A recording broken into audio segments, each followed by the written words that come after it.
نبی پاک علیہ السلام فرماتے ہیں مجھے اختیار دیا گیا کہ دو باتوں میں سے ایک بات قبول فرما لیں، آپشن، سبحان اللہ، فرمایا ایک اختیار یہ دیا گیا کہ آپ کی آدھی امت کو بخش دیا جائے، آپ کی آدھی امت کو جنت عطا کر دی جائے، اور دوسرا اختیار یہ ہے کہ یا پھر آپ شفاعت لے لیں۔ نبی پاک فرماتے ہیں میں نے شفاعت کو قبول کر لیا۔ اس کا مطلب یہ ہوا فاخترت الشفاعہ لأنہا اعم واکفا، میں نے شفاعت کو اختیار کر لیا کیونکہ اس میں گنجائش زیادہ ہے، یعنی شفاعت کے ذریعے آدھی نہیں اپنی پوری امتی بخشوا لوں گا۔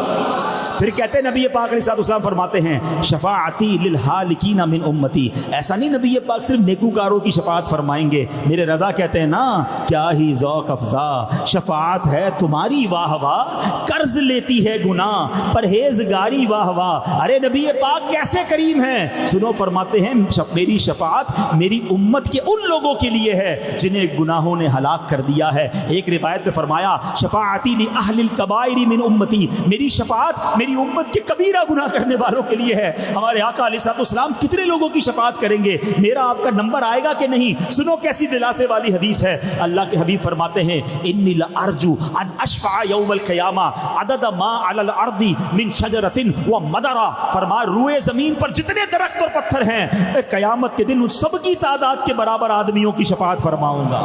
گناہگار پہ جب لطف آپ کا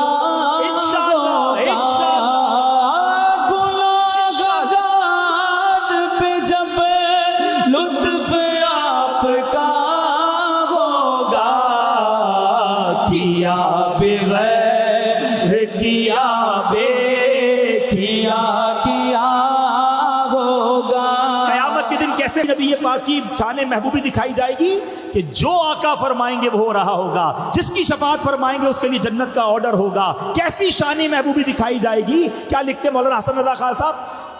جائے گی محشر میں شان محبوبی، سب دیکھیں گے انشاءاللہ، دکھائی جائے گی محشر میں شان محبوبی،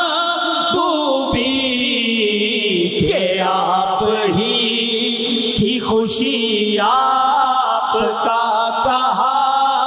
ہوگا۔ کیسے کیسے خوشی ہوگی، نبی پاک کی کیسے مانی جا رہی ہوگی۔ اعلیٰ حضرت کہتے ہیں نا سنتے ہیں کہ محشر میں صرف ان کی رسائی ہے، there is nobody else، سنتے ہیں کہ محشر میں صرف ان کی رسائی ہے، پر ان کی رسائی ہے لو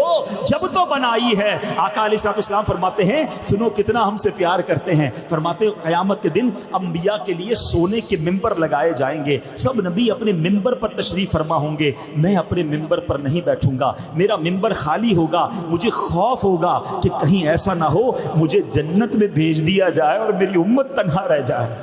آقا فرماتے میں عرض کروں گا اللہ کی بارگاہ میں یا ربی امتی، یا ربی امتی، اے رب رحمان میری امت میری امت۔ ارشاد ہوگا اے محمد علیہ السلام آپ کی کیا مرضی ہے؟ میں عرض کروں گا مالک کریم ان کا حساب جلد فرما دے، پس میں شفاعت کرتا رہوں گا یہاں تک کہ جو جہنم میں پہنچ جائیں گے ان کی بھی رہائی کی چھٹیاں مل جائیں گی، میں انہیں جہنم سے نکال لاؤں گا۔ فرماتے ہیں یہاں تک کہ جہنم پر جو مقرر فرشتے ہیں نا، حضرت مالک علیہ السلام عرض کریں گے اے محبوب آپ نے اپنی امت میں نام کو بھی رب کا غضب نہیں رہنے دیا، یعنی آپ نے سب کو ہی جہنم سے نکال لیا ہے۔